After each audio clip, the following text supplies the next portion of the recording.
एक पक्षी था जो रेगिस्तान में रहता, बहुत बीमार, कोई पंख नहीं, खाने पीने के लिए कुछ नहीं, रहने के लिए कोई आश्रय नहीं था। एक दिन एक कबूतर उधर से गुजर रहा था। उस बीमार और दुखी पक्षी ने कबूतर को रोका और पूछा, तुम कहाँ जा रहे हो?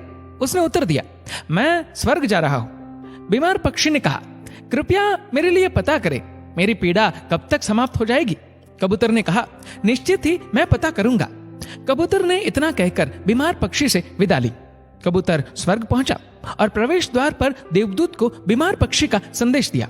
देवदूत ने कहा, पक्षी के जीवन में अगले 7 वर्ष तक इसी तरह कष्ट लिखा हुआ है, उसे ऐसे ही 7 वर्ष तक कष्ट भोगना पड़ेगा, तब तक उसके जीवन में कोई खुशी नहीं है।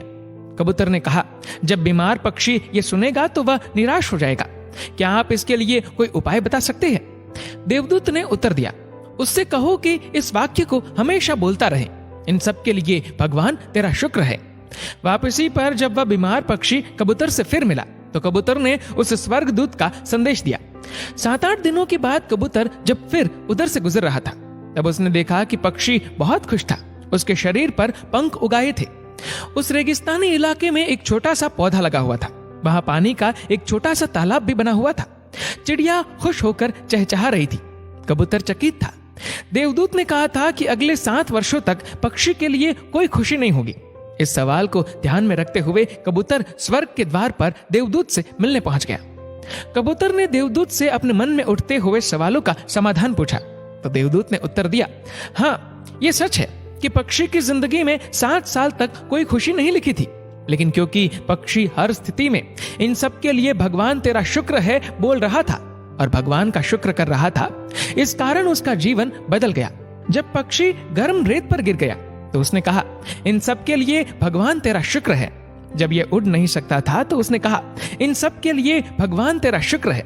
जब उसे प्यास लगी और आसपास पानी नहीं था तो उसने कहा, इन सब के लिए भगवान तेरा शुक्र है। जो भी स्थिति हो, पक्षी दोहराता रहा, इन सब के लिए भगवान तेरा शुक्र है, और इसलिए 7 साल 7 दिनों में समाप्त हो गए। जब मैंने ये कहानी सुनी तो मैंने अपने जीवन को महसूस करने, सोचने, स्वीकार करने और देखने के तरीके में एक जबरदस्त बदलाव महसूस किया। मैंने अपने जीवन में इसको अपना लिया। इन सब के लिए भगवान तेरा शुक्र है। इसने मुझे, मेरे विचारों को, मेरे जीवन में बदलाव लाने में मेरी मदद की। उदाहरण के लिए, अगर मेरा सिर दर्द करता है तो मुझे लगता है कि मेरा बाकी शरीर पूरी तरह से ठीक और स्वस्थ है, और मैं कहता हूँ, इन सब के लिए भगवान तेरा शुक्र है। और मुझे लगता है कि सिर दर्द मुझे बिल्कुल परेशान नहीं करता। इस भगवान के शुक्राने का मेरे जीवन पर वास्तव में गहरा प्रभाव पड़ा। मुझे लगने लगा कि मैं कितना धन्य हूँ, मैं कितना खुश हूँ, जीवन कितना अच्छा है। इस संदेश को साझा करने का उद्देश्य हम सभी को इस बारे में अवगत कराना है कि कितना शक्तिशाली है ये, हमारे जीवन को नया रूप दे सकता है। इसलिए आभारी रहे हर चीज के लिए, उस परम पिता परमात्मा के, और अपने दृष्टिकोण में बदलाव देखे। दोस्तों, इस वीडियो को लेकर आपकी क्या राय है नीचे कमेंट करके जरूर बताइएगा। और अगर आपको वीडियो अच्छा लगा हो तो वीडियो को लाइक